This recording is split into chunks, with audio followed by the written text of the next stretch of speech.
Hello बच्चों, आज stats में हम आगे पढ़ेंगे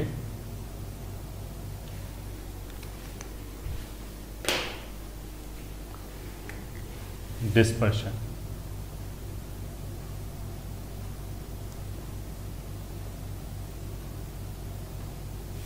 ठीक है, मतलब जो हमारा सिलेबस है उसमें इफेक्टिवली दो ही तरह की चीज़ें हैं। एक तो हो गया सेंट्रल टेंडेंसी, मान लिया हमने कोई भी डेटा कलेक्ट किया, अब उस डेटा की जो रिप्रेजेंटेटिव वैल्यू है ये, ठीक है, मतलब उस डेटा से अगर हम लोग एक नंबर क्या निकल के आया, कुछ भी, जैसे अगर हम बोलेंगे height of the person in this town, तो उस डेटा से क्या निकल के आया,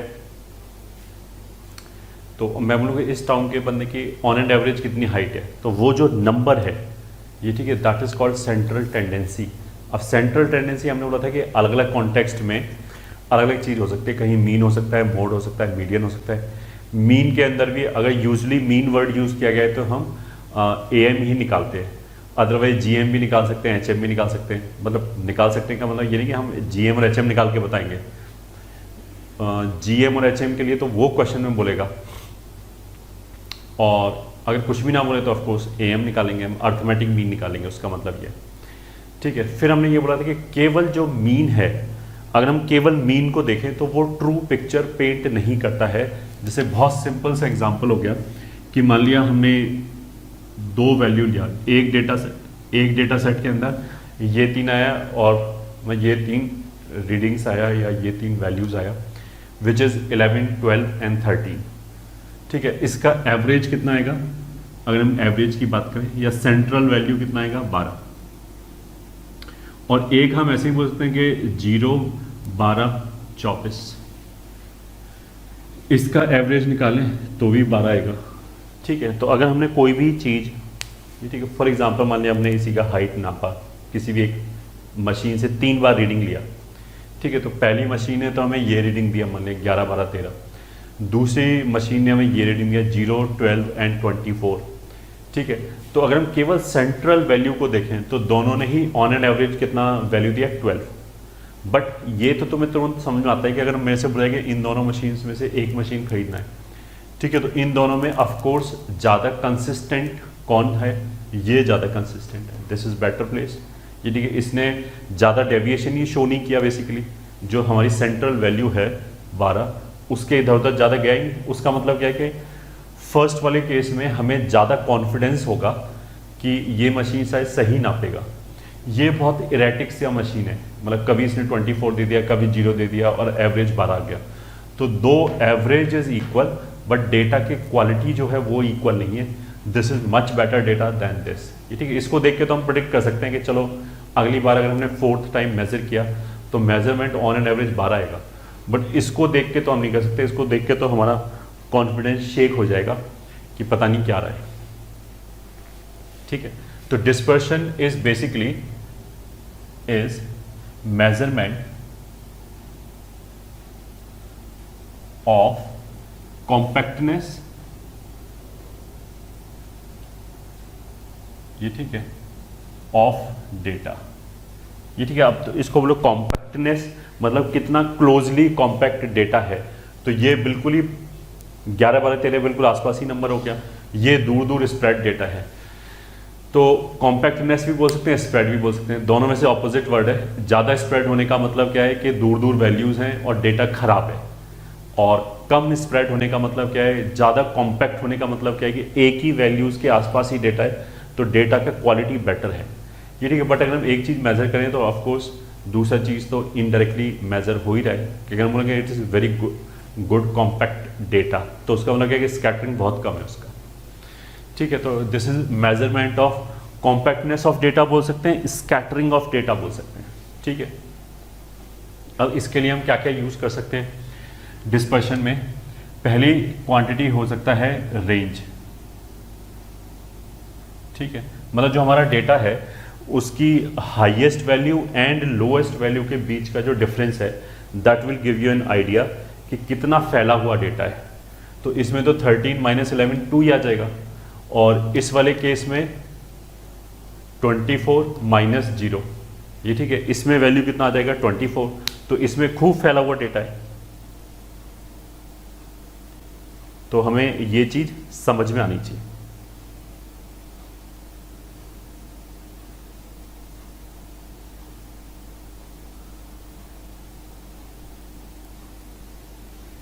ठीक है, तो range is the difference between the greatest and the least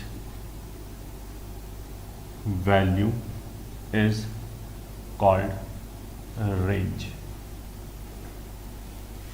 ठीक है, तो range is equals to maximum minus minimum. तो फॉर एग्जांपल इस वाले केस में रेंज क्या है 2, इस वाले केस में रेंज क्या है 24। ठीक है, तो काइंड ऑफ आइडिया तो लगी गया हमें कि 24 और 2 में कौन बेटर है, जिसका रेंज कम होगा वो बेटर है। ठीक है, वो डेटा बेटर है। बट रेंज जो है वो बहुत क्रूड तरीका है इसको मेजर करने का। ठीक है, दिस इज वेरी क्रूड तरीका, बिकॉज रेंज मान लिया हमने बोला कि एक डेटा सेट है और उसमें रेंज मान लें कुछ भी हम वेट ले लें, किसी भी चीज़ का वेट ले लें। पहले वाले केस में हमने बोला कि जो रेंज आया वो 10 kgs आ गया। ठीक है, दूसरे वाले केस में हमने बोला कि रेंज है जो 5000 किलो आया, 5000 kgs आ गया। तो अगर मेरे को कुछ भी कॉन्टेक्स्ट ना बताया जाए, फिर हम बोले कि ये इसमें रेंज 10 kg आया, इसमें 5000 kgs आया, तो कौन सा डेटा सेट बेटर है। तो if I am totally clueless, तो हो सकता है कि हम 2 डिफरेंट टाइप की क्वांटिटीज़ को मेज़र कर रहे हो। ठीक है, मान लिया एक जगह तो वी आर मेजरिंग से 50 kg का कोई भी ब्लॉक है, हमने 50 kg के ब्लॉक बनाने। वैसे हमारे पास 10 ब्लॉक हैं। ठीक है, उसमें हमने रेंज देखा तो 10 kgs आया। ठीक है, उसका मतलब क्या है कि जो सबसे लाइटेस्ट जो ब्लॉक है एंड द हैवीएस्ट ब्लॉक है उनके बीच का डिफरेंस 10 kgs है। तो अगर हमें एवरेज 50 kg का ब्लॉक चाहिए था तो 10 kg का तो काफ़ी ज़्यादा वेरिएशन हो गया। ठीक है, कि अगर हमें 50 kg का चाहिए तो कोई 40 किलो का बन रहा है ये। ठीक है, कोई मतलब कोई 45 kg का बनना है, कोई 55 kg का बनना है, समथिंग लाइक दिस। ठीक है, दूसरा हमने बोला कि अगर 5000 kgs वेरिएशन आया तो उस 5000 kgs में हो सकता है कि we are measuring weight of a planet. ये ठीक है, अगर हमने बोला कि अर्थ का हमने वेट मेज़र किया और 10 बार मेज़र किया डिफरेंट टेक्निक से, और उसमें अगर केवल 5000 kgs का इधर उधर हो रहा है तो दिस इज नेग्लिजिबल। ठीक है, तो just on the number I cannot trust. ठीक है, मेरे को ये भी बताना चाहिए किस कॉन्टेक्स्ट की बात चली। तो अगर एग्जैक्टली सेम मैग्नीट्यूड की बात चले then of course we will say कि अगर 50 kg और 5000 kg सेम जगह पे सेम मैग्नीट्यूड की बात चली तो ऑफ कोर्स जो 5000 kg है वो डेटा बहुत ख़राब है in comparison to other one. But अगर कॉन्टेक्स्ट डिफरेंट है तो रेंज का एज सच कोई मीनिंग नहीं है। ठीक है, सेकंड हो गया मीन डेविएशन। ठीक है, डेविएशन बोलते हैं कि अगर मेरे को कुछ भी चीज़ चाहिए, जैसे अगर हमने बोला कि मान लिया हम बाइक चला रहे हैं, हमने बोला कि देखो इस रोड पे तुम्हारी स्पीड 60 रहनी चाहिए, 60 kmph होनी चाहिए। ठीक है, कम भी नहीं और ज़्यादा भी नहीं। तो 60 से अगर हमने ज़्यादा की तरफ गए तो भी वो डेविएशन होगा, 60 से अगर हम कम चलाएं तो भी डेविएशन होगा। मतलब दोनों तरफ की वैल्यूज़ कोई अच्छा नहीं मानते। ठीक है, तो डेविएशन का मतलब क्या होता है कि सेंट्रल वैल्यू से हम कितना डेविएट हो गए। ठीक है, चाहे वो इधर की डायरेक्शन में हो चाहे इधर की डायरेक्शन में हो। मीन का मतलब क्या है, एवरेज। ठीक है, तो डेविएशन हम कैलकुलेट कैसे करेंगे कि मान लिया हमारे पास डेटा ऐसे करके है x1 x2 x3 up till xn। ये ठीक है, ये है, और इसका जो एवरेज है या फिर जो मीन है वो मान लिया है x बार। ठीक है, तो अगर हम बोले कि मतलब ऐसा भी बोल सकते हैं डेविएशन, ये ठीक है, अराउंड ए वैल्यू कुछ भी ए। ठीक है, मान लिया जैसे हमने ऑर्डर दिया ब्लॉक्स बनाने का ठीक है, कुछ भी हमें रोड कंस्ट्रक्ट करना है और उसमें हमें ब्लॉक से रोड बना रहे हैं और हमने ब्लॉक का ऑर्डर दिया, हमने बोला कि जो एक ब्लॉक है उसका वेट 50 kg होना चाहिए, ये ठीक है। अब मान लिया वो बंदा 10 ब्लॉक बना के लेके आया और फिर हमने देखा कि जो हमारा एक्चुअल रिक्वायरमेंट था उससे कितना डेविएशन हो रहा है, ठीक है। वो ऐसा भी हो सकता है एक 40 का बना लाए, एक 60 का बना लाए, तो दोनों का एवरेज तो 50 आ जाएगा, बट हमारे लिए तो दोनों ही बेकार हो गया, एक इस डायरेक्शन में चला गया, एक इस डायरेक्शन में चला गया। तो अगर हमने बोला कि जो हमारी डिजायर्ड वैल्यू है ए, उसके अबाउट कितना डेविएशन है, तो उसको हम ऐसे करेंगे x1 माइनस ए, इस डेटा का डेविएशन इतना है बट उसके ऊपर मॉड लगाए,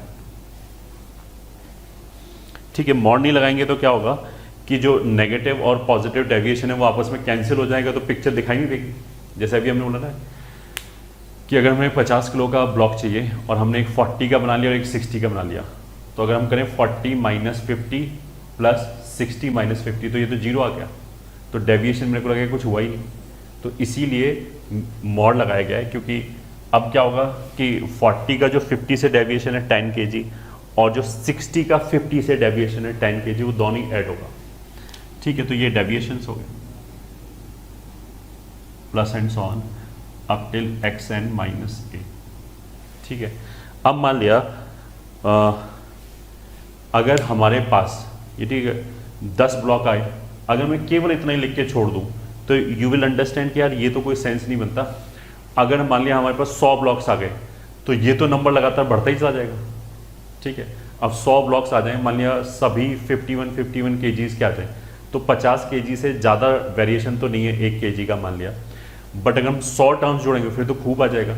तो इसीलिए हम केवल डेविएशन ऐड नहीं कर सकते, ये ठीक है। डेविएशन पर ब्लॉक कितना है वो कैलकुलेट करेंगे, तो इसीलिए ये जो मीन वर्ड आ रहा है वो मतलब क्या है कि इन डेविएशंस का एवरेज क्या है, ऑन एंड एवरेज एक पर्टिकुलर जो हमारे पास डेटा पॉइंट है वो डिजायर्ड वैल्यू ए से कितना डेविएट हो रहा है, तो वो ये हो गया, ठीक है। तो mean deviation around a value capital A is given as this.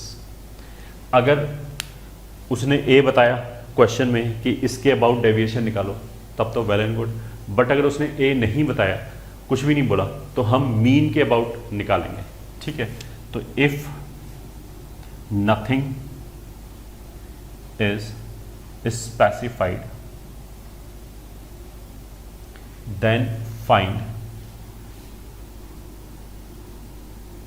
Deviation around mean.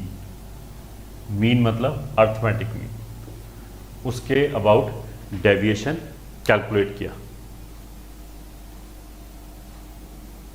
ठीक है।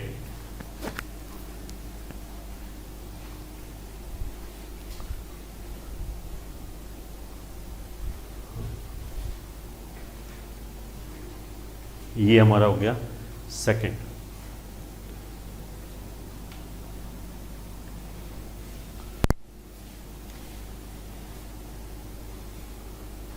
तो question, let weight of blocks is 48, 48, 49, 50, 64, then find first part range, second part mean deviation। Answer first part. इन सब में सबसे बड़ी values कौन सी है, सबसे बड़ी वैल्यू कौन सी है 64, सबसे छोटी वैल्यू 48, तो इन दोनों का एवरेज निकाल लिया, ठीक है। तो वो कितना आ जाएगा 60, तो ये हमारा क्या हो गया रेंज, ठीक है। सेकंड चीज मीन डेविएशन, ये निकालने के लिए पहले तो हमने मीन निकाला, mean will be 48 plus 48 plus 49 plus 50 plus 64 whole divided by कितना हो गया 5, so that is equals to, ये हो गया 210 और 259/5 आई गेस।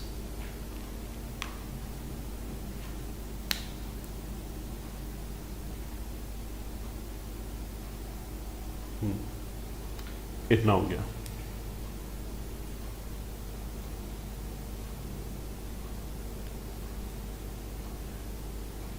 ठीक है, विच इज इक्वल्स टू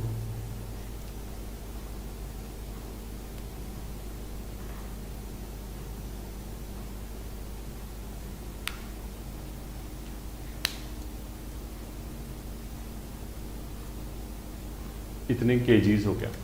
तो मीन डेविएशन क्या हो जाएगा, मीन के अराउंड निकालेंगे तो 48 और इसका डिफरेंस कितना हो जाएगा 3.8 प्लस 3.8 प्लस 2.8 प्लस 1.8 प्लस इनका डिफरेंस कितना हो जाएगा 12.2 whole divided by 5। So this is equals to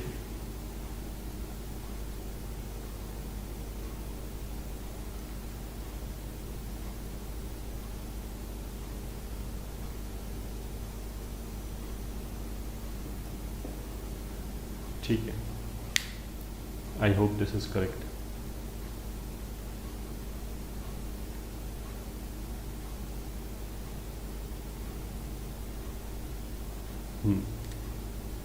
तो ये आ जाएगा 4.88। तो ऑन एंड एवरेज वेरिएशन कितना रहा है पर ब्लॉक 4.88। ठीक है, तो डिस्पर्शन में अभी तक हमने क्या चीज़ पढ़ा, रेंज, एंड सेकंड थिंग क्या था, मीन डेविएशन।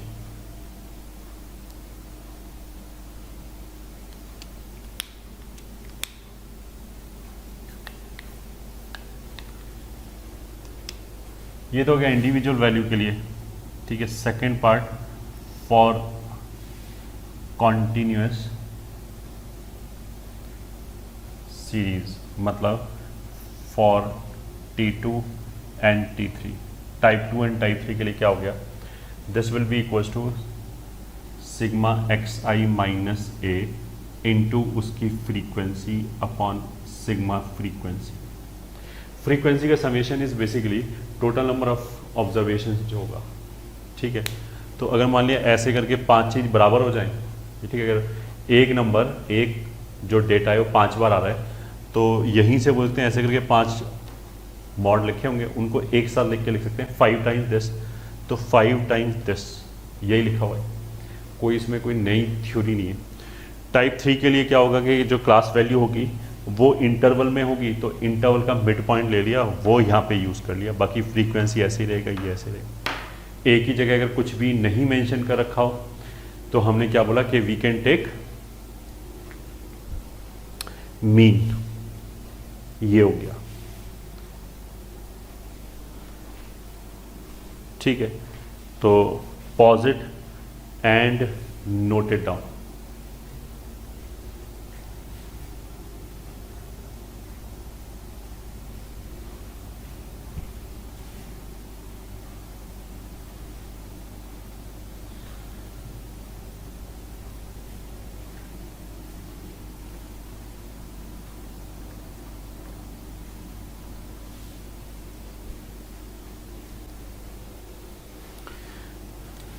ठीक है, थर्ड पॉइंट जो है डिस्पर्शन में जो सबसे इम्पॉर्टेंट है हमारे लिए, वो क्या है, वेरिएंस एंड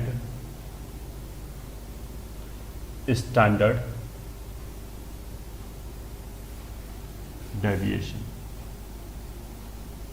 ठीक है, तो इसको हम बोलेंगे एसटी, और वेरिएंस तो वेरिएंस है ही। ठीक है, इसको डिफाइन कैसे करते हैं, वेरिएंस, कोई भी एक डेटा सेट दे रखा है, मान लिया x1, x2, x3 up till xn तक। ठीक है, तो वेरिएंस को यूजली सिग्मा स्क्वायर से डिनोट करते हैं। दिस इज इक्वल्स टू, देखो इससे पहले हमने मीन डेविएशन कैसे निकाला था, कि जो एवरेज था x बार, उससे हमने हर डेटा पॉइंट का डिफरेंस निकाला, ठीक है, फिर उसका एवरेज निकाल लिया, ठीक है। तो यहाँ पे भी हम कुछ ऐसे करेंगे कि हमने मीन से हर डेटा पॉइंट देखा कि मीन के अबाउट कितना डेविएट हो रहा है, ये ठीक है। और फिर वो जो डेविएशन है, लास्ट टाइम तो मीन डेविएशन में तो हमने मॉड ले लिया था, इस बार हमने क्या किया, स्क्वायर कर दिया। तो स्क्वायर करने से क्या होगा कि अगर कोई डेटा थोड़ा सा भी ज़्यादा दूर हुआ तो उसका जो कॉन्ट्रीब्यूशन आएगा, ये ठीक है, वो स्क्वायर हो जाएगा, वो और ज़्यादा एम्पलीफाई हो जाएगा, ठीक है। तो पहले वाले केस में तो क्या था कि अगर मान लिया एवरेज 10 था, एक वैल्यू 11 आया, एक वैल्यू 12 आया, तो 11 वाले का कंट्रीब्यूशन जो न्यूमरेटर में होगा मीन डेविएशन निकालते समय वो 1 का होगा, और 12 वाले का जो कंट्रीब्यूशन है वो 2 का होगा, ठीक है, लीनियरली होगा। और अगर कोई डेटा पॉइंट 13 है, ठीक है, एवरेज 10 है, तो उसका जो कंट्रीब्यूशन होगा, मतलब न्यूमरेटर में जो आएगा ना x3 माइनस एक्स बार का मॉड, उसका 3 का कंट्रीब्यूशन होगा। बट इसमें क्या है, जितना हम ज़्यादा दूर जाएंगे उसका स्क्वायर एम्पलीफाई होगा, मतलब 1 का जो डिफरेंस है उसका तो न्यूमरेटर में जो कंट्रीब्यूशन है वो 1 ही आएगा, बट 2 वाले के डिफरेंस का 4 हो जाएगा, 3 वाले के डिफरेंस का 9 हो जाएगा। तो मतलब वो नंबर बहुत बड़ा दिखाई देगा अगर ज़्यादा डेविएट हुआ तो, ठीक है। तो वेरिएंस इज डिफाइंड एज जो भी हमारा डेटा पॉइंट है उसका एवरेज मीन से डिफरेंस, लास्ट टाइम तो हम मॉड लगा रहे थे, इस बार स्क्वायर कर दिया, इन सब स्क्वायरों को जोड़ लिया, डिवाइडेड बाई n, ठीक है। तो जो मीन डेविएशन था एग्जैक्टली वही फॉर्मूला है, बस वहाँ ऊपर मॉड लगा रहे थे, क्योंकि हमने बोला था कि इधर डेविएट करे तो भी सही नहीं है, इधर डेविएट करे तो भी सही नहीं है, वो दोनों ही ऐड होने चाहिए, एक दूसरे को कैंसिल ना करें। तो वहाँ तो हमने ये वाली चीज़ मॉड लगा के अचीव की, यहाँ पे हमने इसको स्क्वायर कर दिया। तो स्क्वायर करने से क्या हो गया कि किसी भी डायरेक्शन में डेविएशन हो वो अच्छा नहीं माना जाएगा, वो ऐड ही होगा। प्लस स्क्वायर करने की वजह से अगर थोड़ा सा ज़्यादा डेविएट हुआ, जितना ज़्यादा होगा उतना ही ज़्यादा क्वांटम में पनिशमेंट मिलेगा, मतलब उतना ही ज़्यादा बड़ा वैल्यू बढ़ जाएगा, ठीक है। तो ये आ गया, ये फॉर्मूला। और जो स्टैंडर्ड डेविएशन है दैट इज सिग्मा, ये ठीक है, वो इसका रूट हो जाएगा। तो मतलब ये दोनों एग्जैक्टली एक ही चीज़ है, कोई भी एक निकल आए तो दूसरा अपने आप निकल आएगा। सिग्मा एक्स आई माइनस एक्स बार का whole square whole divided by n, ठीक है, ये हो गया, ठीक है, ए पॉइंट। चलो ये बी पॉइंट, अब सी पॉइंट।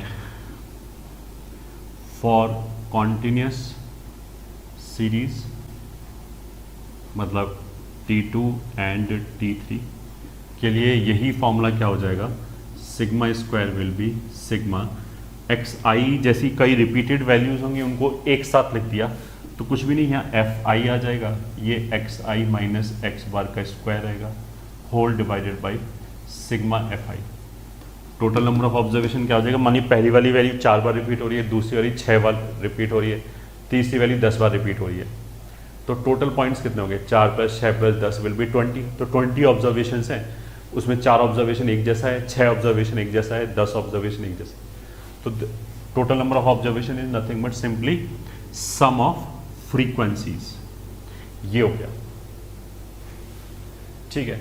प्लस अगर T3 होगा, टाइप 3 होगा, तो इस इस एक्स आई की जगह पे हम क्या रखेंगे, उस इंटरवल का, टाइप 3 का मतलब क्या है कि क्लास वैल्यू जो है वो इंटरवल की फॉर्म में दे रखा होगा, तो उस इंटरवल का मीन आ जाएगा, ये ठीक है, एवरेज आ जाएगा। तो अगर मिनिमम वैल्यू 0 है, मैक्सिमम वैल्यू 10 है, तो जो एक्स आई है वो 5 हो जाएगा, बस ये बोला हमने, ठीक है। ये हो गया सी पॉइंट। डी पॉइंट, अब स्टैंडर्ड डेविएशन लिखने ना अपने आप इसके ऊपर रूट आ जाएगा इस वाले केस में, कॉन्टिन्यूस सीरीज के केस में, ठीक है, और कोई डिफरेंस नहीं।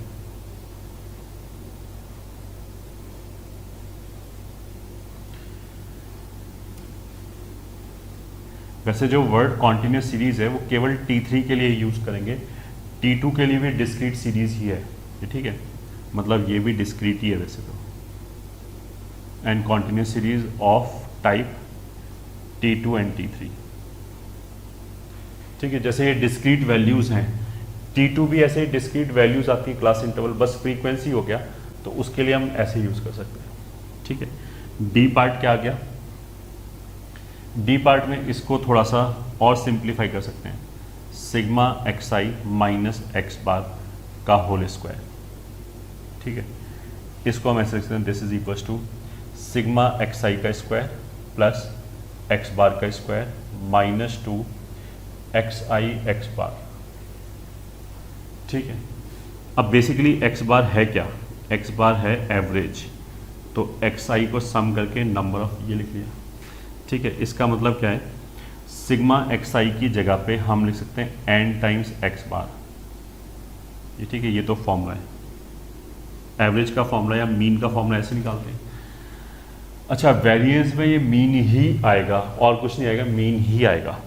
ठीक है, now this is equal to, ये हो गया सिग्मा एक्स आई का स्क्वायर। ये जो सिग्मा लगाया है, सिग्मा ये जो लगाया है यहाँ पे जो लगाया है, वो basically I is equal to 1 से लेके एन तक है। ठीक है, मतलब अगर एन ऑब्जर्वेशन है 1 से लेके एन तक, तो आई की वजह से लगा रखा है, तो उसका मतलब है सिग्मा एक्स आई स्क्वायर जो है, इस पे तो सिग्मा ऐसे ही रहेगा क्योंकि आई का वैल्यू एक बार 1 आएगा, 2 आएगा, 3 आएगा, तो इस वाले टर्म की वजह से तो यहाँ पे x1 square plus x2 square plus x3 square ऐसे करके xn स्क्वायर तक आएगा। बट जो x बार है, x बार तो इस पूरे डेटा सेट के लिए मीन हो गया, वो तो फिक्स्ड है, तो x बार का स्क्वायर अगर इसके ऊपर सिग्मा लगाया तो i बराबर 1 के लिए भी यही आएगा, 2 के लिए भी यही आएगा, 3 के लिए, तो n टर्म्स तक यही आएगा, तो सिग्मा ऐसे आ जाएगा n टाइम्स x बार का स्क्वायर। ठीक है, अब इधर आते हैं, माइनस 2 x बार तो फिक्स आएगा, यहाँ पे x1 x2 x3 ये सब आएगा, तो वो आ जाएगा सिग्मा एक्स आई। ठीक है, मतलब i का इससे और 2 से तो कोई रिलेशन ही नहीं है, तो हम ऐसे बोलते हैं 2 और x बार को सिग्मा के बाहर निकाल दिया, अंदर सिग्मा आ गया। अब सिग्मा एक्स आई हमने क्या बोला, n टाइम्स x बार लिख सकते हैं, तो इसकी जगह n टाइम्स x बार लिख सकते हैं, तो हो गया -2 n टाइम्स x बार, या आ गया n टाइम्स x बार का स्क्वायर। ठीक है, x बार यहाँ पे भी स्क्वायर आ जाएगा, तो इन दोनों को मिला के अल्टीमेटली कितना आया, सिग्मा एक्स आई का square minus n times x bar का स्क्वायर। ठीक है, ये हो गया, तो which will imply sigma x आई का square minus n times x bar का स्क्वायर। तो मतलब इसी का नया फॉर्मूला कितना हो गया, वेरिएंस बराबर सिग्मा स्क्वायर बराबर सिग्मा एक्स आई माइनस एक्स बार का स्क्वायर डिवाइडेड बाई n। ये तो था ही, दिस इज इक्वल्स टू, हमने इसको ऐसे भी कर सकते हैं, एक्स आई का bar minus n times X bar का square whole divided by n। तो सिग्मा स्क्वायर को ऐसे भी लिख सकते हैं, अपॉन n, इसको अलग कर दिया, माइनस इसको अलग कर दिया, मतलब जो भी ऑब्जर्वेशंस हैं, यहाँ तो हमने क्या किया, जितना भी ऑब्जर्वेशंस हैं सबको जोड़ लिया, सॉरी जितना भी ऑब्जर्वेशंस हैं सबको x बार में से घटा के जो भी टर्म्स आए उनको स्क्वायर करके जोड़ लिया, फिर डिवाइडेड बाई n।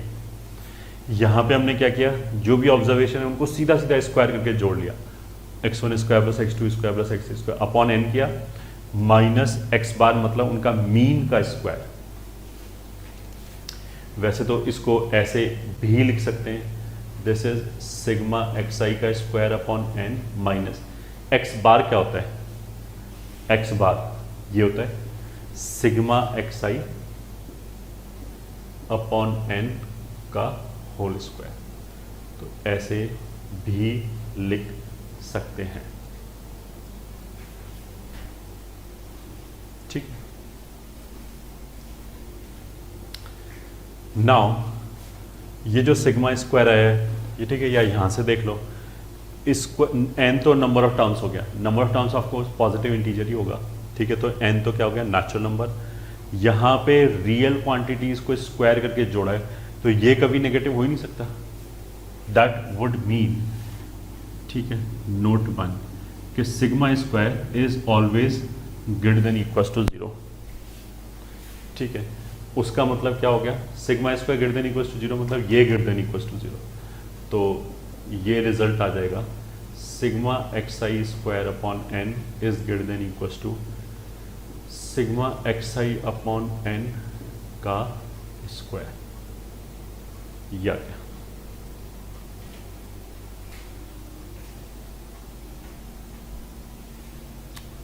ठीक।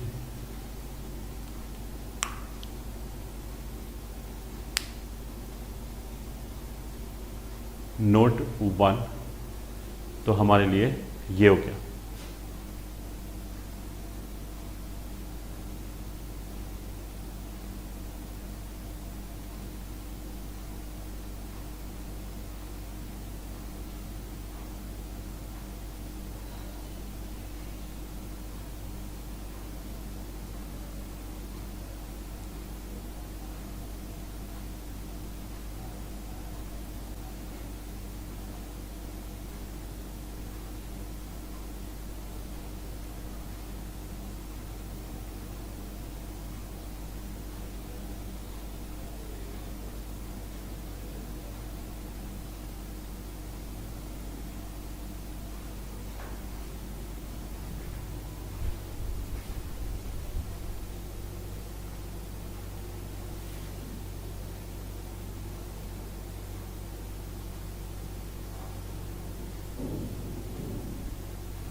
For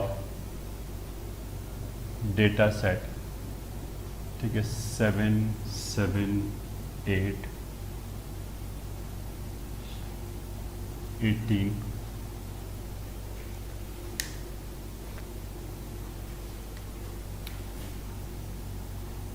10 5 15 find first part mean deviation, second part standard deviation, ठीक है। सॉल्यूशन, तो सबसे पहले तो x बार कितना हो जाएगा, तो 7 + 7 + 8 + 18 + 10 + 5 + 15 डिवाइडेड बाई 3 और 3 6 और 1 7, so this is equals to 7 + 7 14 22 22 और 18 कितना हो जाएगा 40 50 60 70, तो 70/7 विल बी 10, ये तो x बार हो गया, ठीक है। तो अब फर्स्ट पार्ट में मीन डेविएशन बुलाए, तो मीन डेविएशन इक्वल्स टू इस 10 का सबसे डिफरेंस निकालें, तो डिफरेंस मतलब नेगेटिव तो ऑफ कोर्स लिखेंगे नहीं, विद पॉजिटिव साइन, तो 10 का 7 से difference 3 + 3 + 2 + 8 + 0 + 5 + 5 whole divided by average मतलब 7, ठीक है। तो 8 और 2 10 और 10 20 और 6 26/7, ये हो गया आंसर फर्स्ट पार्ट का, ठीक है। सेकंड पार्ट में अगर हम वेरिएंस की बात करें, ठीक है, तो वेरिएंस में और मीन डेविएशन में क्या अंतर था कि यहाँ तो हम बस मॉड ले रहे थे x बार एंड x बार जो ये निकला एंड जो ऑब्जर्वेशन है उसका मॉड ले रहे थे, यहाँ पे उसको क्या करते हैं स्क्वायर करते हैं, ठीक है। तो डिफरेंस तो यही आएगा, तो इन्हीं को स्क्वायर कर लिया, तो 9 + 9 + 4 + 64 + 0 + 25 + 25 होल डिवाइडेड बाई 7, तो इसमें भी आता है, तो ऐसे हो गया। तो देखो 25 और 25 कितना हो गया 50, ठीक है, 50 और 68, ठीक है, 118 प्लस 18 136, तो 136 अपॉन 7।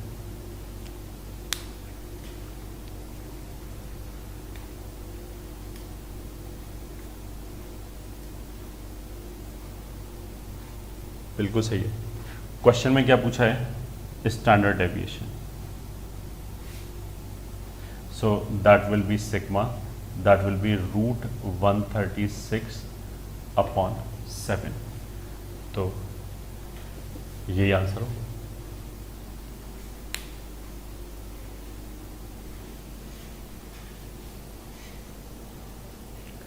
ठीक है, तो इस क्वेश्चन का ये आंसर है।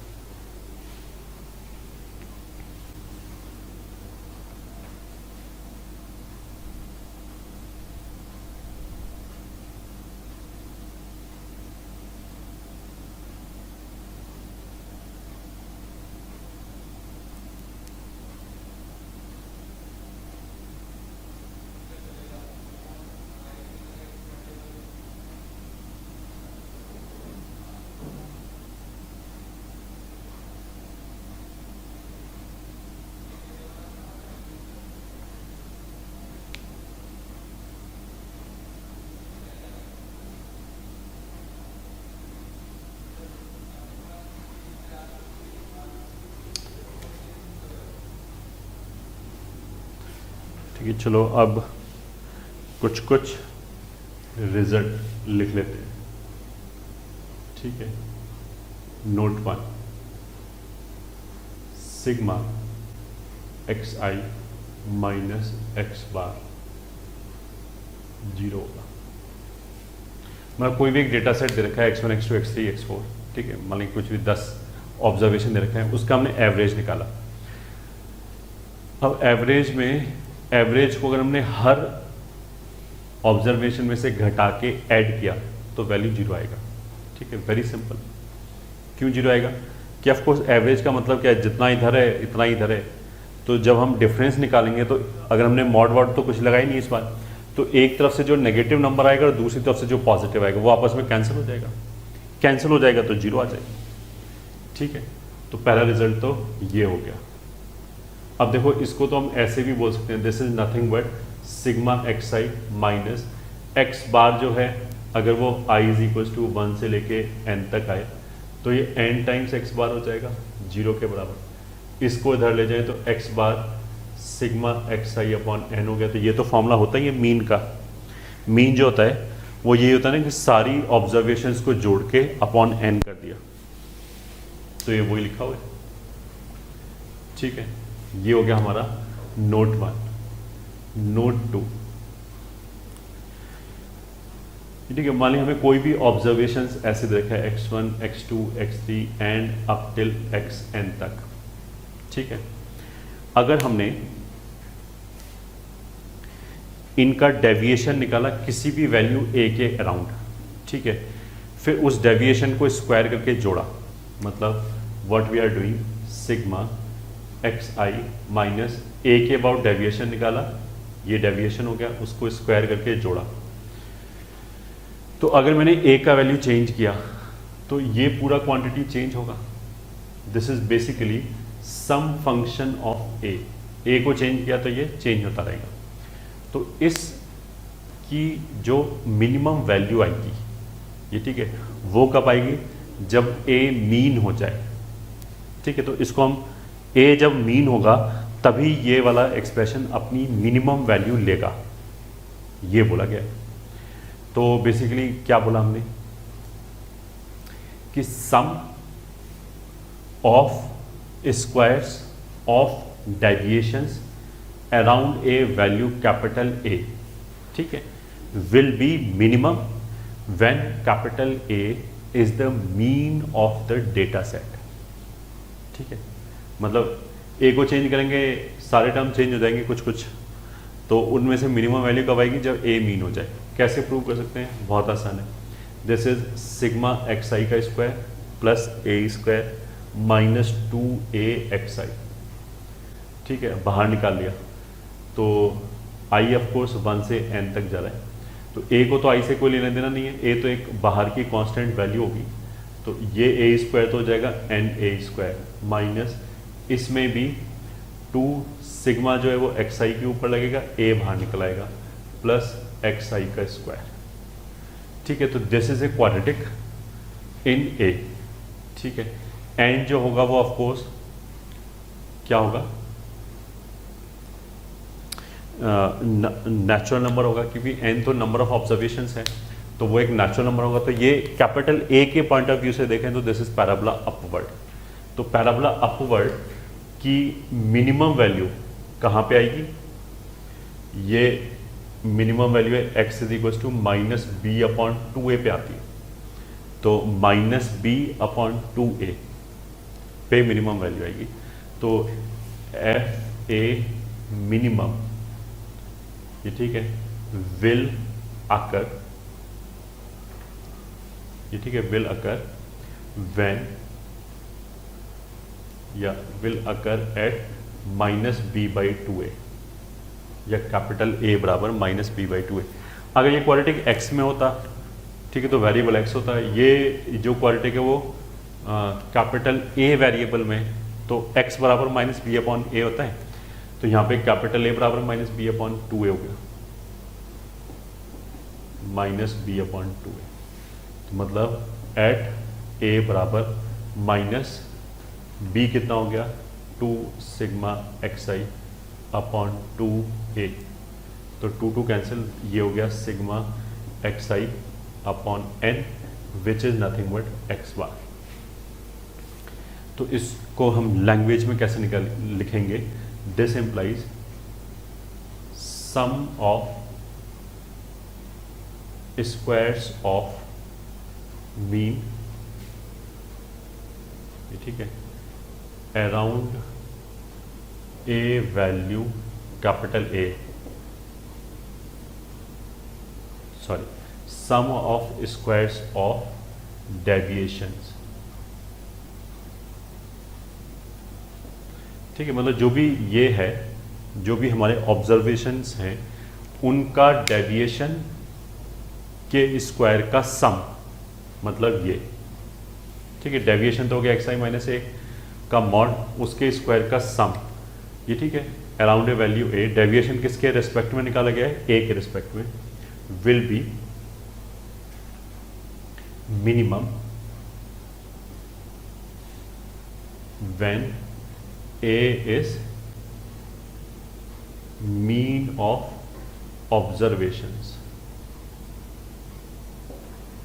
ठीक है, तो मतलब इस तरह का हम क्वेश्चन बना सकते हैं कि हम बोलें कि कोई भी डेटा सेट दे दिया, इसी तरह का दे दे इनके डेविएशन अबाउट ए के स्क्वायर का sum will be minimum when A is, option पूछे मीन, मोड, मीडियन, ये ठीक है, ज्योमेट्रिक मीन, तो ऑफ कोर्स अरिथमेटिक मीन आएगा आंसर। ठीक है, ये बोला गया है यहाँ पे। तो pause it and note it down.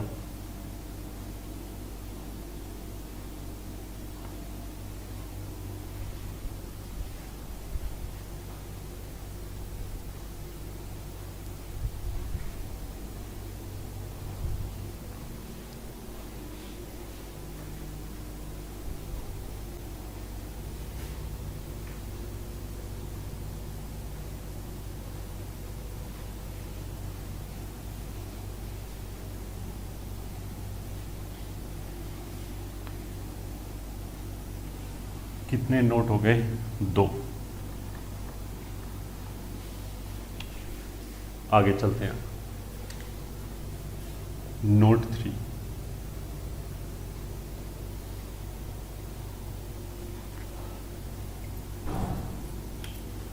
Note 3 में मतलब एक तो हम ऐसे हो सकते हैं, सीरीज 1 मान लिया ऐसे x1, x2, x3, x4 up till xn, ठीक है। फिर मान लिया सीरीज 2 इसको S2 बोल सकते हैं। हमने क्या किया, इन सब में एक नंबर k जोड़ दिया, x2 प्लस के, x3 प्लस के, x4 प्लस के and so on xn plus के। ये ठीक है, इस सीरीज़ के लिए मीन मान लिया x बार हो गया और स्टैंडर्ड डेविएशन सिग्मा है। तो देखो x1 प्लस एक, अगर हमने इन सारी वैल्यूज़ में k जोड़ दिया तब जो नया सीरीज़ आएगा उसको हम ऐसे सोच सकते हैं कि जो भी पहले डेटा था ऐसे नंबर लाइन पे x1 x2 x3 वो पूरा k से आगे शिफ्ट हो गया। तो अगर मैं उसको एज इट इज़ आगे k से शिफ्ट कर दूं तो जो मीन है वो भी आगे k से शिफ्ट हो गया होगा, बट जो उनका स्कैटरनेस है कि स्कैटरिंग जो हुआ वो तो शिफ्ट नहीं होगा, वो तो एज इट इज़ रहेगा। ठीक है, तो उसका मतलब क्या है, इसका जो नया मीन है ये ठीक है, that will be old mean plus के, और इसके लिए जो सिग्मा आएगा that will be sigma new will be sigma old. ये ओल्ड है, चलो इसको ओल्ड बोल दिया ताकि अलग अलग पहचान रहे। ठीक, एक सीरीज 3 ऐसे हो सकता है S3 कि हमने K1 से मल्टीप्लाई कर दिया, सॉरी K से मल्टीप्लाई कर दिया सारी वैल्यूज़ को, KX2 KX3 and so on KXN।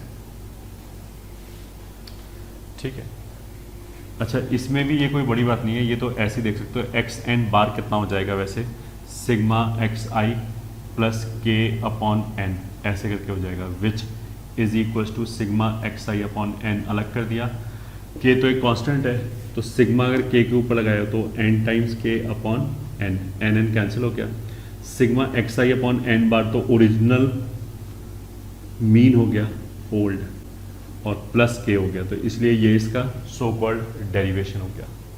ठीक है, अच्छा अब वेरिएंस में क्या होता है, वेरिएंस में या स्टैंडर्ड डेविएशन में क्या होता है, सिग्मा x मतलब XI plus K minus x new bar का होल स्क्वायर अपॉन N ऐसे आता है। ठीक है, अब x new is again x old plus K, तो x बार का प्लस K, तो K कैंसिल हो गया, this will B XI plus K minus x बार पुराने वाला माइनस K का होल स्क्वायर अपॉन N। तो ये अगर कैंसिल हो गया तो XI माइनस x बार, ये तो वो पुराने वाला है, यही फॉर्मूला होता है XI माइनस x बार का होल स्क्वायर, तो वही फॉर्मूला आ गया, इसलिए ये चेंज नहीं हुआ, ये ओल्ड के बराबर ही है। सेम चीज़ यहाँ पे, अगर मेरे को नया x बार निकालना है, ये ठीक है न्यू, तो सिग्मा KXI अपॉन N करेंगे। अब K अगर प्रोडक्ट में तो बाहर आ जाएगा, तो वो आ जाएगा K times sigma XI upon N। अब ये जो XI अपॉन N है ये तो पुराना ही मीन हो गया। ठीक है, तो K टाइम्स मीन हो गया। तो अगर हमने सारी वैल्यूज़ में एक नंबर 4 ऐड किया तो क्या होगा कि नया मीन जो होगा वो पुराने मीन में 4 ऐड करके मिल जाएगा, फर्स्ट थिंग। दूसरा, जो नया वेरिएंस होगा वो ओल्ड वेरिएंस के बराबर ही होगा, सेकेंड थिंग। अगर हमने सारी वैल्यूज़ को K से मल्टीप्लाई किया तब क्या होगा कि जो नया मीन होगा वो K टाइम्स ओल्ड मीन होगा, नया mean will B K times old mean. ठीक है, और जो वेरिएंस होगा नया उसको भी देख लेते हैं।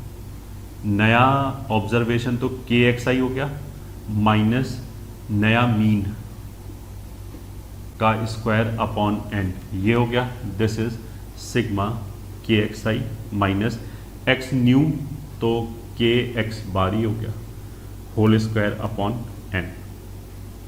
तो ये K बाहर निकल आएगा K स्क्वायर, फिर वो सिग्मा से बाहर निकल आएगा तो आ जाएगा K square sigma XI minus x bar का होल स्क्वायर अपॉन N।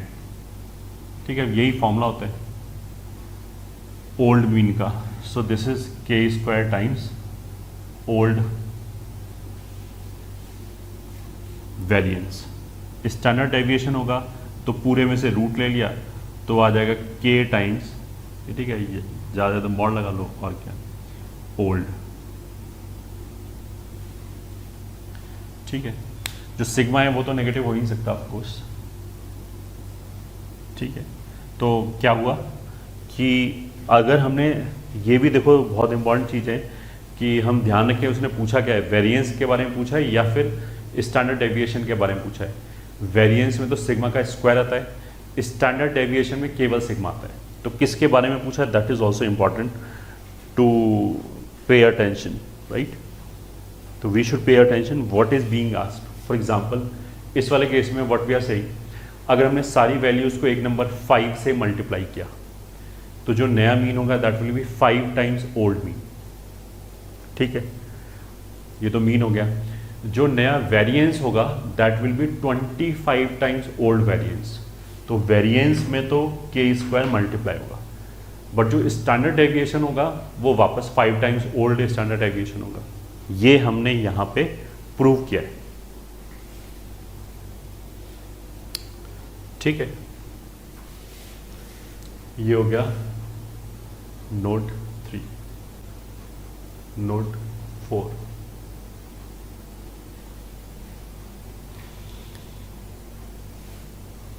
अगर मान लिया कुछ इस तरह का चीज है, ठीक है, इसमें क्या है देखो, इस वैल्यू के अबाउट, अच्छा ये वैसे है क्या, ये मतलब ऐसे है एक्स एक्सिस पे, तो हमने कुछ भी ऑब्जर्वेशंस लिख लिया। मान लिया जैसे 10 है उसकी फ्रीक्वेंसी 5 है तो ये हाइट 5 हो गई। फिर 20 है उसकी फ्रीक्वेंसी मान लिया ये 10 है तो हाइट 10 हो गया। फिर 30 है उसकी फ्रीक्वेंसी को प्लॉट किया है ऐसे करके ना, वैल्यूज वर्सेस फ्रीक्वेंसी। तो अगर ये ऐसे जो ग्राफ है वो इस वर्टिकल लाइन के अबाउट सिमेट्रिक है, इसको हम बोलते हैं सिमेट्रिक डिस्ट्रीब्यूशन, ठीक है। तो सिमेट्रिक डिस्ट्रीब्यूशन का मतलब क्या है कि मीन, मोड और मीडियन तीनों एक ही जगह आ जाएगा, ठीक है। तो for symmetric distribution mean, mode and median will be same, ठीक है। आईआईटी जेईई में देखो ये सब हायर मैथमेटिक्स की बातें हैं, ये कोई आईआईटी जेईई में पूछेगा नहीं, बट फिर भी बता दिया बाई चांस कहीं तुम पेपर वेपर दो वहाँ इस तरह का पूछ रहे हैं।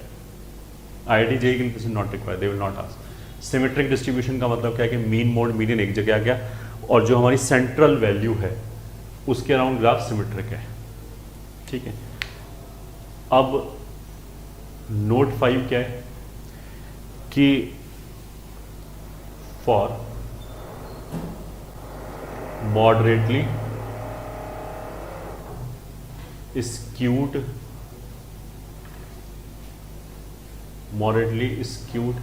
डिस्ट्रीब्यूशन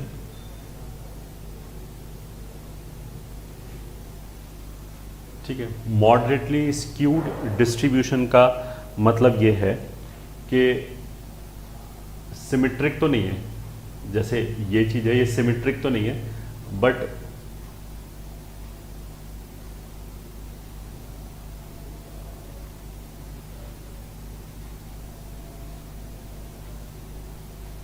ये ठीक है, ये मीन है। तो मीन, मोड, मीडियन अलग अलग हो गया। मॉडरेटली का मतलब तो ये हो गया कि मतलब बहुत ज़्यादा भी वेरिएशन नहीं है। जैसे अगर मैं मान लिया ऐसे बनाऊं,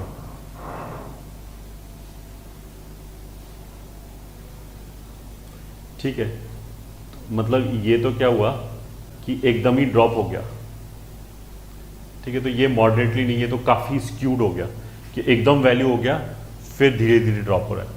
यहाँ पे परफेक्टली सिमेट्रिक था दोनों तरफ, यहाँ पे परफेक्टली सिमेट्रिक तो नहीं है बट इसके काफ़ी क्लोज है ये, ठीक है। तो इसको हम बोलते हैं। अब हमारे दिमाग में ये टेंशन नहीं आना चाहिए कि हम कैसे पहचानेंगे मॉडरेटली है नहीं, तो पहचानने की जरूरत ही नहीं। ये बेसिकली क्वेश्चन क्यों कराया जा रहा है कि अगर मॉडरेटली स्क्यूड डिस्ट्रीब्यूशन है, ठीक है, तो जो मोड होगा वो होगा 3 times median minus 2 times mean, ये ठीक है, ये फॉर्मूला होगा। या फिर हम इसको ऐसे बोल सकते हैं जैसे ट्राइंगल में होता है ना HGO, ऐसे होता है ना, ऑर्थो सेंटर, सेंट्रॉइड एंड सरकमसेंटर 2:1 की रेशो में होता है। तो यहाँ पे वो हो गया मोड, ये ठीक है, मीडियन एंड ये हो गया मीन, 2:1 की रेशो में होता है। ठीक है, दैट मीन्स मतलब इसी को लिखने का एक तरीका क्या है कि मीन माइनस मीडियन, ये ठीक है, इसका 3 गुना क्या हो जाएगा, मीन माइनस मोड। ठीक है, ये दोनों एक ही बात है, यहां से निकालो यहां से निकालो, एक ही बात है।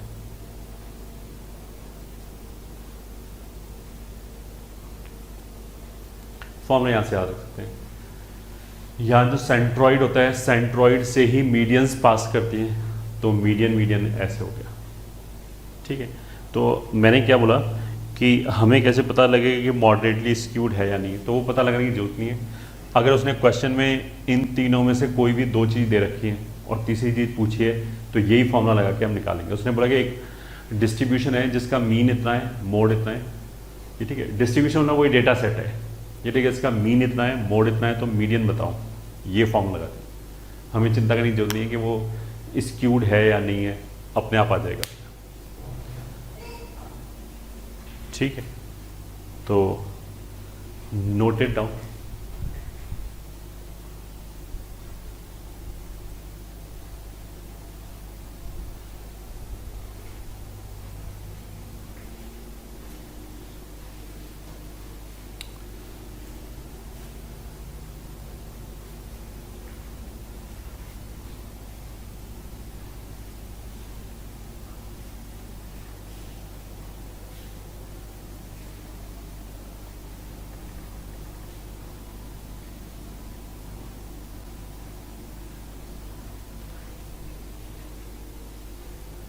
नोट 5, अब नोट 6। मान लिया एक सीरीज है, सीरीज मतलब डेटा सेट S1, जिसके लिए नंबर ऑफ ऑब्जर्वेशन N1 है और मीन ये है और स्टैंडर्ड डेविएशन सिग्मा 1 है। फिर एक दूसरी सीरीज हो गई S2, जिसके लिए नंबर ऑफ ऑब्जर्वेशन N2 है, मीन x2 है और जो स्टैंडर्ड डेविएशन है वो डेल्टा 2 है।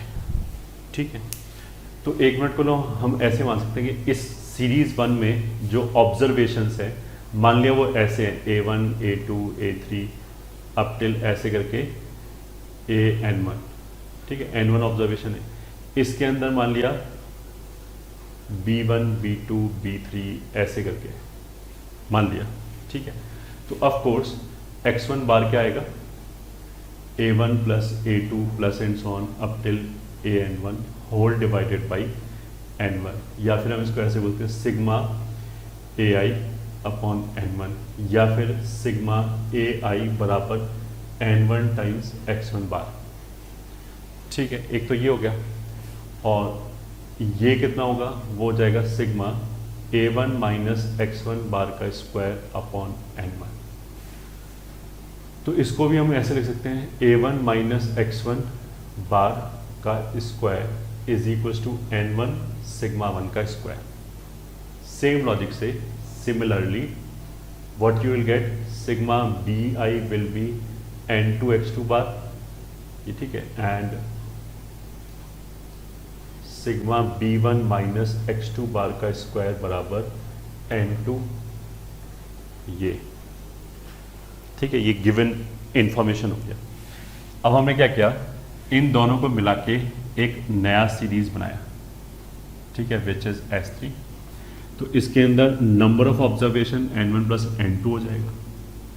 ठीक है, इसका मीन मान लिया x बार हो गया, स्टैंडर्ड डेविएशन मान लिया सिग्मा हो गया। इसके अंदर जो ऑब्जर्वेशन है वो तो बेसिकली A1 A2 A3 ऐसे करके भी आ रहा है, फिर B1 B2 मतलब AN1 यहाँ तक जाएगा, फिर B1 B2 BN2, ये सारी ऑब्जर्वेशंस हैं। ठीक है, वेरी सिंपल। इसके लिए जो x बार आएगा वो बेसिकली कितना आएगा, इन सब का सम। तो हम ऐसे करें sigma A I plus sigma B I whole divided by number of terms कितना है n1 प्लस n2, तो ये हो गया। ठीक है, अब सिग्मा ए आई कितना है यहाँ से, वो है n1 x1 बार, तो इसको हम लिख सकते हैं n1 x1 bar plus n2 x2 bar upon n1 plus n2। तो उसका मतलब क्या है, इसको हम क्या बोलेंगे, इसको कंबाइंड सीरीज। तो अगर हमें दो सीरीज दे रखे हैं या फिर हमें दो डेटा सेट दे रखे हैं, उन दोनों डेटा सेट को हमने मिलाया, तो जो एक नया डेटा सेट आया उसका एवरेज कैसे निकालेंगे। अगर हमें पुराने वालों का एवरेज पता है तो n1 x1 bar plus n2 x2 bar upon n1 plus n2, ये तो हो गया उसका एवरेज, फर्स्ट पार्ट डन, मतलब ये हो गया। अब दूसरे पार्ट में आते हैं। Sigma square will be sigma जितनी भी ऑब्जर्वेशन है, ये ठीक है, ऑब्जर्वेशन मान लिया इसका C1 है, ठीक है, मान लिया ये इन सबको C1 C2 C3 ऐसे टोटल बोल दिया, या अगर समझ में आता है तो जो भी ऑब्जर्वेशन है माइनस x बार का होल स्क्वायर।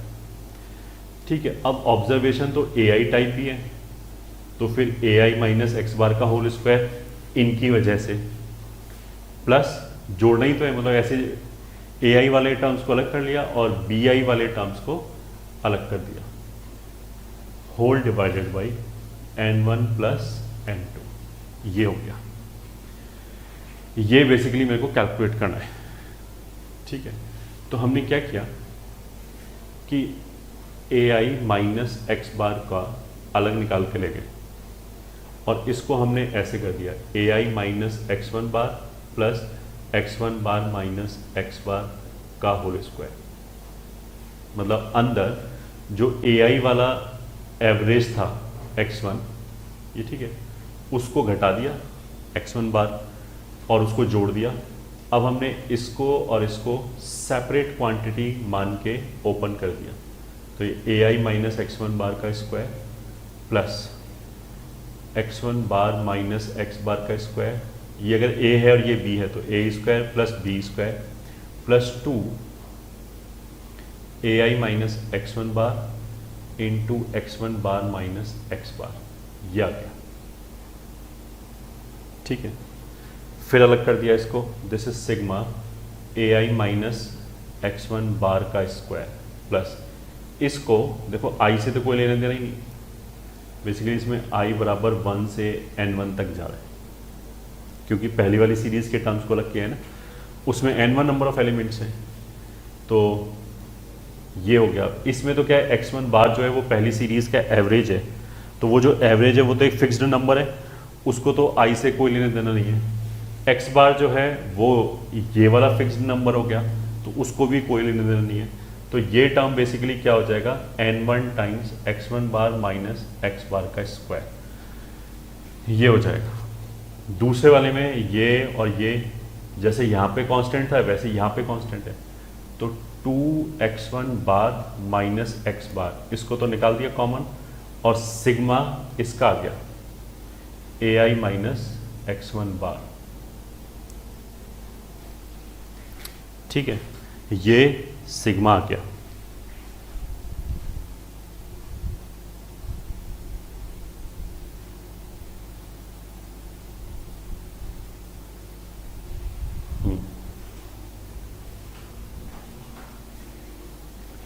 तो देखो अब क्या है, AI माइनस x1 बार का स्क्वायर, वो तो ये लिखा है, AI माइनस x1 बार का स्क्वायर कितना हो जाएगा, n1 इंटू सिग्मा 1 का स्क्वायर, ये तो यहाँ से आ गया। ठीक है, plus n1 times original series का एवरेज या मीन माइनस कंबाइंड के मीन का स्क्वायर, ये अलग हो गया। अब देखो थर्ड वाले में क्या है, AI माइनस x1 बार का मतलब क्या है कि इन ऑब्जर्वेशंस को इन्हीं के मीन में से घटा के जोड़ा है। तो अभी हमने नोट लिखाया था कि अगर कोई भी एक सीरीज दे रखी है, उसमें हर ऑब्जर्वेशन को हम उसके मीन में, उसके मीन को उसमें से घटा दें या उल्टा कर दें, एक ही बात है, तो उसका सम तो 0 होगा।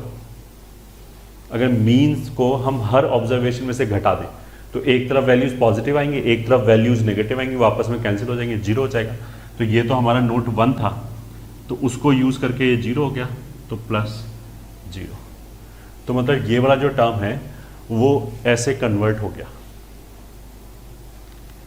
ठीक है। तो अब लिख लेते हैं इसको, सिग्मा स्क्वायर विल बी, ये वाला टर्म कितना हो गया, n1 sigma 1 square plus n1 times x1 बार माइनस x बार का स्क्वायर,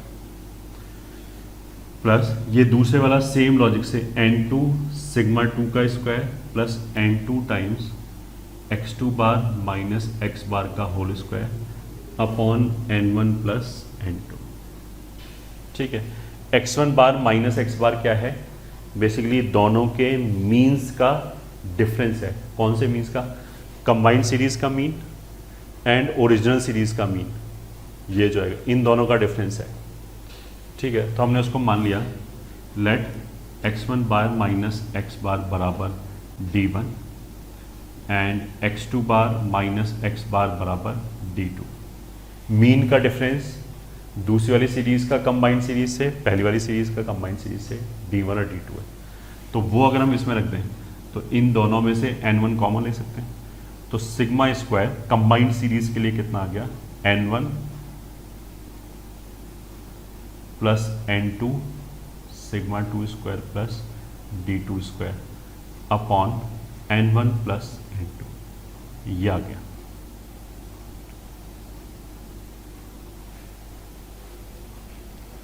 ये हमारा आंसर आ गया।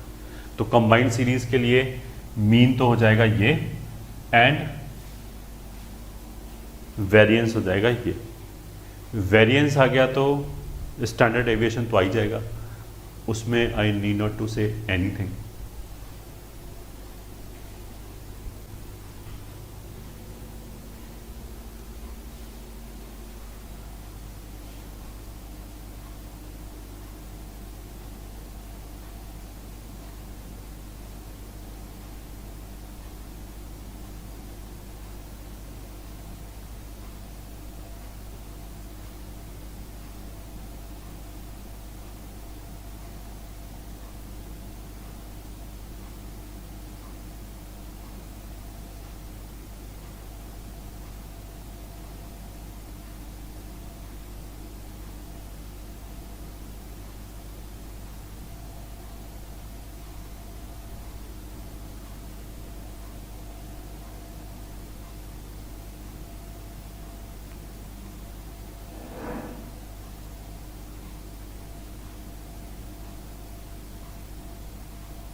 अब देखो जैसे अगर हमें दो डेटा सेट को कंपैरिजन करना है, तो एक तो हमने ये बोला था कि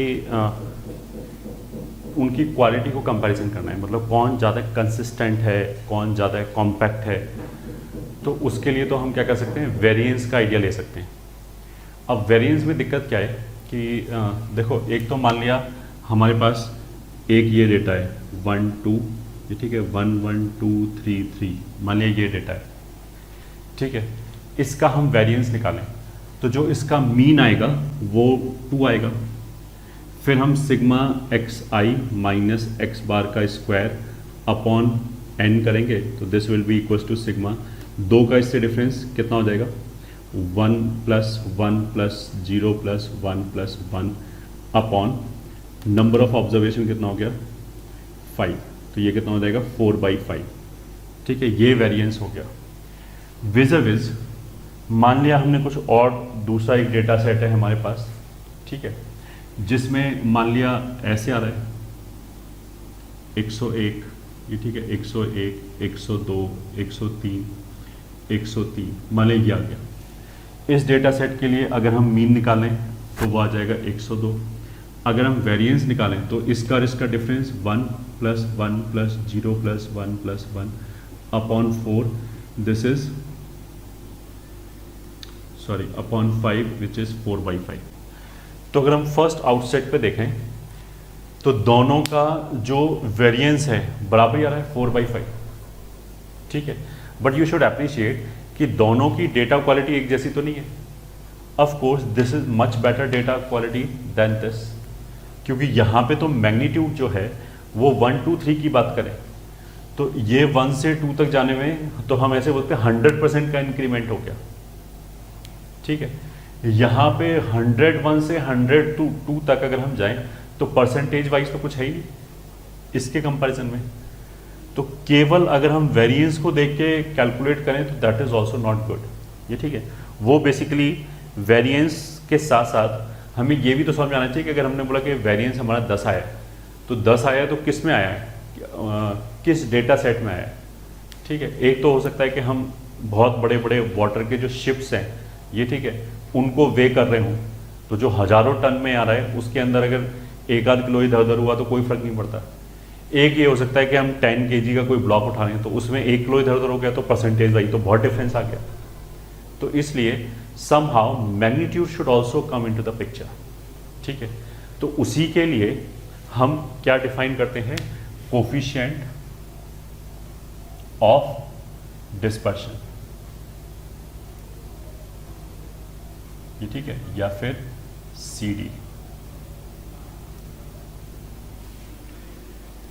कोफिशिएंट ऑफ डिस्पर्शन बेसिकली अगर हमारे पास 2 डिफरेंट डेटा सेट हैं, डिफरेंट मैग्नीट्यूड का डेटा सेट है तो उसके कैलकुलेशन के लिए है, ठीक है। तो first is coefficient of dispersion based on range, ठीक है। रेंज हमारी थी A माइनस B, अब हमने क्या कर दिया इसको A प्लस B से डिवाइड कर दिया, ठीक है। A माइनस B में A बेसिकली क्या है, मैक्सिमम वैल्यू है और ये मिनिमम वैल्यू है, ठीक है। इस तरह की बात हो गई। जैसे अगर मैं बोलूँ कि इसका रेंज क्या है तो 103 माइनस 1012 हो गया, ठीक है। इसका रेंज क्या है 3 माइनस 1 2 हो गया। तो रेंज तो दोनों की 2 आ रही है, बट आई शुड अंडरस्टैंड कि यहाँ 2 kg का डिफरेंस आया है 100 kg के मैग्नीट्यूड पे, यहाँ 2 kg का डिफरेंस आया है 2 kg के मैग्नीट्यूड पे डिफरेंस आ गया। तो ये तो बहुत इरेटिक डेटा है, ये बहुत अच्छा है। तो हमने क्या किया कि मैग्नीट्यूड का सेंस लेने के लिए हमने एवरेज से डिवाइड कर दिया। तो जिसका जितना ज़्यादा एवरेज होगा मतलब हम उतनी ही बड़ी मैग्नीट्यूड की बात कर रहे हैं तो जो डिफरेंस है वो कम हो जाएगा, ठीक है। तो A plus B by 2 basically average type चीज़ है, तो 2 को हमने छोड़ दिया। A प्लस B हमें क्या देगा, किस चीज़ का सेंस देगा कि काइंड ऑफ एवरेज के साथ क्या चल रहा है। तो जैसे इस वाले केस में एक तो हो जाएगा 2/204, ठीक है, और दूसरे वाले में हो जाएगा 2/4, तो दोनों में बहुत डिफरेंस आ गया। Now this value will be very less. तो कौन सा अच्छा डेटा सेट हो जाएगा, पहले वाला, ठीक है। दूसरा क्या है, कोफिशिएंट ऑफ, ये ठीक है, standard deviation which is sigma upon x बार।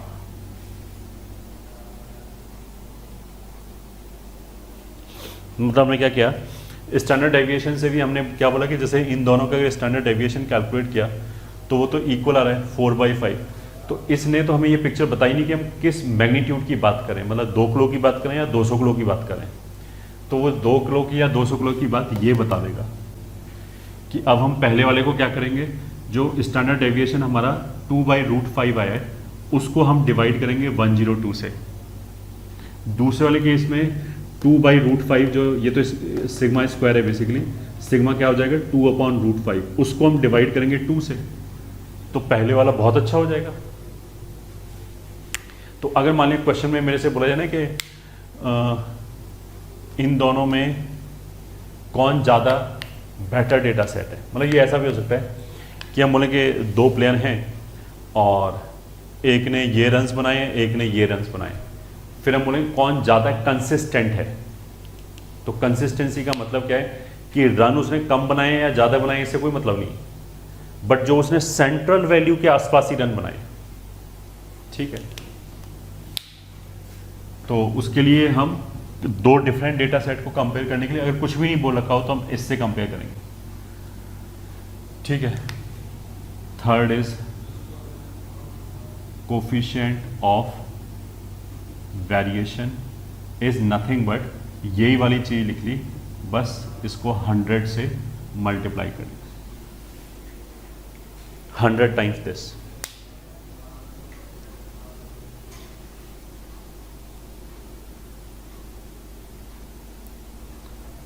ठीक है।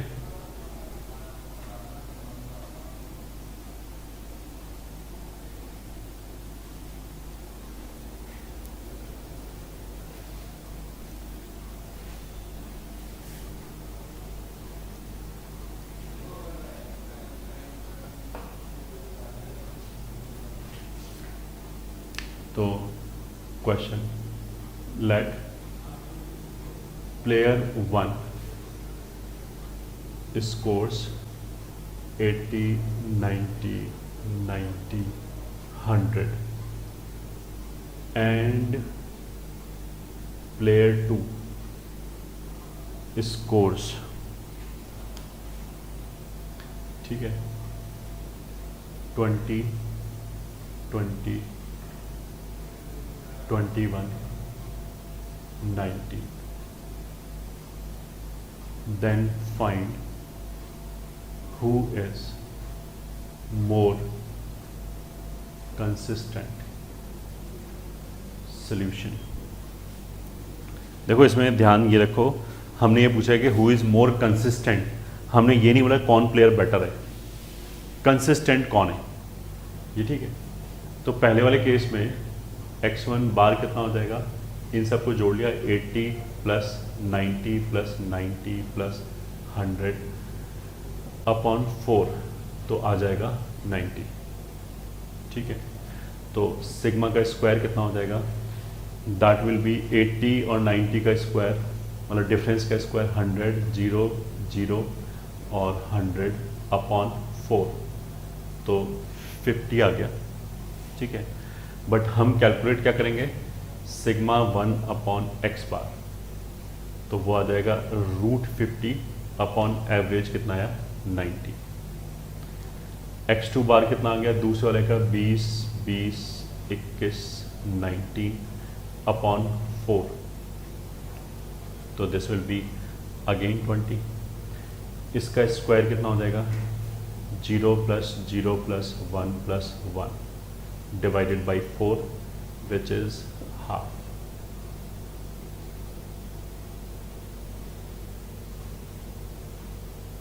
हाँ, तो सिग्मा 2 अपॉन x2 बार, ये तो x1 बार था, वो कितना आ जाएगा, so this will B 1 upon 2 upon 20, ठीक है, विच इज़ 1 अपॉन 40, ठीक है। ये मान लिया कोफिशिएंट 1 है, ये कोफिशिएंट 2 है। C1 और C2 में जो भी वैल्यू छोटी आएगी वो प्लेयर बेटर कंसिस्टेंट हो गया, ठीक है। तो हम कैलकुलेट करने के लिए निकाल सकते हैं C1 अपॉन C2। अगर ये 1 से बड़ा आ गया तो पहला क्वांटिटी बड़ा है दूसरा छोटा है, 1 से छोटा आ गया तो दूसरा बड़ा है पहला छोटा है, तो C1 upon C2 will be √50 upon 90 upon C2, sorry यहाँ √2 आएगा, √2 आएगा तो 20√2, तो 1/20√2, ठीक है। This will be equals to, ये ऊपर जाके √100 हो जाएगा इंटू 20/90, तो ये कैंसिल हो गया, तो ये आ गया 20/9, ठीक है। 20/9 डेफिनेटली ग्रेटर देन 1 है, तो this implies C2 is less than C1, this implies player 2 is more consistent, ठीक है। अब ये बात हजम करना बहुत सारे बच्चों को दिक्कत होगी, उन्हें लगेगा यार पहला प्लेयर तो इतने रन बना रहा है 80, 90, 100, और दूसरा कुल 10-20 रन के आसपास ही बना रहा है, फिर दूसरा कैसे बेटर हो गया। हमने बेटर बोला ही नहीं, हमने तो बोला कौन ज़्यादा कंसिस्टेंट है, मतलब मीन वैल्यू के अराउंड पहले वाले का स्प्रेड ज़्यादा है, कभी वो 80 बना रहा है, कभी 100 तक जा रहा है, ठीक है। बट दूसरे वाला बिल्कुल 20-21 के आसपास ही बना रहा है, तो कंसिस्टेंट तो दूसरे वाला ज़्यादा है, वो शॉर्ट उसी के आसपास ही रन बनाएगा, ठीक है।